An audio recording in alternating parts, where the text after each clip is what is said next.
श्री शिवाय नमस्तुभ्यं भक्तों। जय श्री कृष्णा। स्वागत है आप सबका हमारे यूट्यूब चैनल प्रेम का शास्त्र ज्ञान में। भगवान भोलेनाथ की कृपा हम सब पर सदैव बनी रहे। भक्तों, आज के वीडियो में आप सुनेंगे भाई दूज की पौराणिक कथा। इस कथा को श्रवण अवश्य करना चाहिए, पढ़ना चाहिए, क्योंकि इस कथा को पढ़े या सुने बिना यह पर्व पूर्ण नहीं माना जाता। इस कथा को सुनने का बहुत ही विशेष महत्व बताया गया है। इस कथा में आप शूरपुत्र यमराज और शूरपुत्री यमुना की कथा श्रवण करेंगे। पूर्ण श्रद्धा भक्ति के साथ श्रवण करें।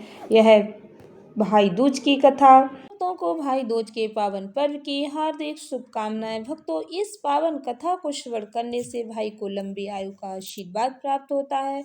भाई दूज का त्योहार तभी पूर्ण माना जाता है। भक्तों, इस दिन बहनें अपने भाई की लंबी उम्र खुशहाली के लिए व्रत रखती हैं। तिलक करने के बाद भाई को मिठाई खिलाकर स्वयं अपने व्रत का पारण करती हैं। उसके बाद ही खाना खाती हैं। भाई दूज का त्योहार भाई बहन के पवित्र प्रेम का त्योहार है। इस दिन आप यदि इस व्रत कथा को श्रवण करते हैं या पढ़ते हैं तो भाइयों को उनकी लंबी उम्र और स्वस्थ जीवन का आशीर्वाद प्राप्त होता है। पौराणिक कथाओं के अनुसार भगवान सूर्य की पत्नी संध्या देवी थी। भगवान सूर्य और संज्ञा देवी की दो संतान थी, पुत्र यमराज और पुत्री यमुना। संज्ञा देवी अपने पति भगवान सूर्य की किरणों का तेज सहन नहीं कर सकी। इस कारण वह उत्तरी ध्रुव प्रदेश में छाया बनकर निवास करने लगी। छाया से ताप्ती नदी, शनिश्चर और देवताओं के वैद्य माने जाने वाले अश्विनी कुमारों का भी जन्म बताया जाता है। कुछ समय बाद छाया अपने पुत्र यम और पुत्री यमुना से खराब व्यवहार करने लगी। माता के व्यवहार से दुखी होकर पुत्र यम ने अपनी एक अलग नई नगरी यमपुरी बसाई। भाई की यमपुरी में पापियों को दंड देने का काम करते देखकर यमुना जी गौलोक चली गईं। भक्तों, यमुना जी को अपने भाई यम से बड़ा प्रेम था। वे अपने भाई यम से बार बार निवेदन करती रहती कि वे अपने इष्ट मित्रों के साथ उनके घर आकर भोजन करें, लेकिन अपने काम में अधिक व्यस्त होने के कारण यमराज जी बहन यमुना की बात को टालते रहते। एक बार कार्तिक शुक्ल पक्ष का दिन था। यमुना जी ने अपने भाई को भोजन के लिए अपने घर आने का निमंत्रण दिया।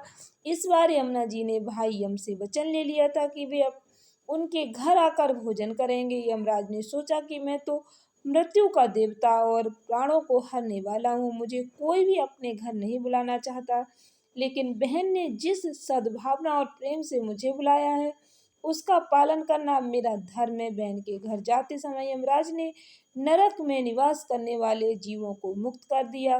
भाई यम को अपने घर आया देखकर यमुना की खुशी का ठिकाना नहीं रहा। यमुना ने स्नान कर पूजा करके तरह तरह के व्यंजन परोसकर भाई यम को भोजन कराया। यमुना जी द्वारा किए गए आतिथ्य से यमराज अति प्रसन्न हुए और उन्होंने बहन यमुना से वरदान मांगने को कहा। तब यमुना जी ने अपने भाई यम से कहा कि भैया, मैं आपसे ये वरदान मांगना चाहती हूँ कि मेरे जल में स्नान करने वाले नर नारी कभी भी आपकी नगरी यमपुरी में न जाएं। यमराज जी के लिए बहन को ये वरदान देना बड़ा कठिन था, क्योंकि इस वरदान को देने से यमराज की यमपुरी का अस्तित्व ही समाप्त हो जाता और पृथ्वी पर अत्याचार फैलने लगता। भाई को दुविधा में पड़ा देखकर यमुना जी बोली, आप चिंता न करें, आप मुझे यह वरदान दें कि जो भी भाई बहन हर साल कार्तिक माह के शुक्ल पक्ष की द्वितीय तिथि के दिन बहन के घर आकर भोजन करें और इस मथुरा नगरी स्थित विश्राम घाट पर बहन के साथ स्नान करें, वह तुम्हारे लोक न जाएं।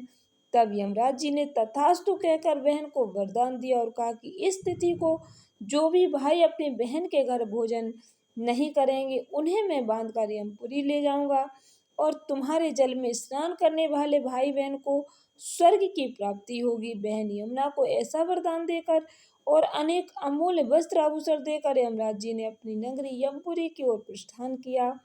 ऐसी मान्यता है कि तभी से भाई बहन के पावन रिश्ते का त्योहार भाई दूज मनाने की परंपरा चली आ रही है।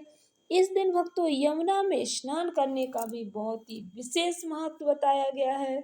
यदि आपको समय मिलता है तो भाई बहन मिलकर यमुना नदी में स्नान अवश्य करें। यमुना नदी में स्नान करने का पुण्य फल प्राप्त करें। भक्तों, भाई समय निकालकर भैया दूज के दिन अपनी बहन के यहाँ अवश्य आने का प्रयास करें।